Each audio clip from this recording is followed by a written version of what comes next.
Governor ఉన్నారు, తర్వాత జిల్లా హెడ్ ఉన్నారు. ఎగ్జామినేషన్ లో ఈ పేరు మాత్రమే ఇస్తారు. ఒక భారతదేశంలో గుర్తు యొక్క అడ్మినిస్ట్రేటివ్ సిస్టమ్ చూసినప్పుడు దీంట్లో మనకి విదేశాంగ మంత్రి ఉంటాడు. ఎవరండి?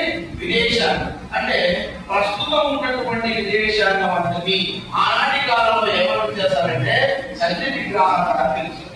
ఎందుకంటే సర్టిఫికెట్ ఇంగ్లీష్ లో మనకి ఫారెన్ అఫైర్ మినిస్టర్ అని పిలుస్తారు. ఇప్పుడు ప్రస్తుతం ఫారెన్ అఫైర్ మినిస్టర్ ఎవరండి? జయశంకర్. ఎవరండి? జయశంకర్. నేను పేపర్లో అర్థమవుతాం.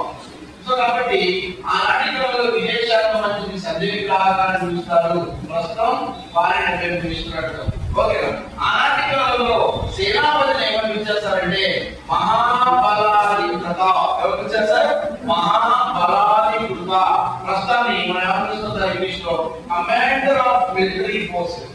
ఏ రాజ్యమైనా సరే బాగా అభివృద్ధి చెందిందంటే ఆ సైన్యం యొక్క బలం ఎక్కువగా ఉంటారు. ఏ సైన్యం అయితే బలంగా ఉంటుందో ఆ సైన్యం ఉన్నటువంటి సేనాధిపతి మీదనే రాజ్యం మొత్తం కూడా ఆధారపడి ఉంటుంది. ఒక రాజ్యం బలమైనట్టే కారణం సేనాపతి బలంగా ఉంటాడని, ఒక రాజ్యం బలహీనంగా ఉంటే కమాండర్ బలహీనంగా ఉంటాడు. ఎప్పుడైతే కమాండర్ బలహీనంగా ఉంటాడో ఆ రాజ్యాన్ని వేరే రాజ్యం చెకాయి చేస్తా ఉంటుంది.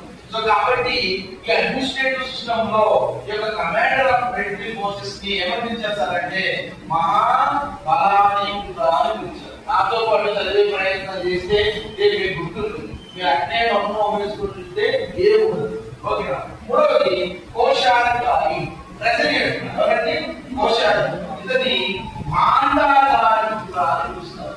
సో భారతదేశంలో గుర్తించిన ప్రశ్న అడగాలంటే గుర్తుల కాలంలో కోశాధికారి ఎవరు పిలిచారు?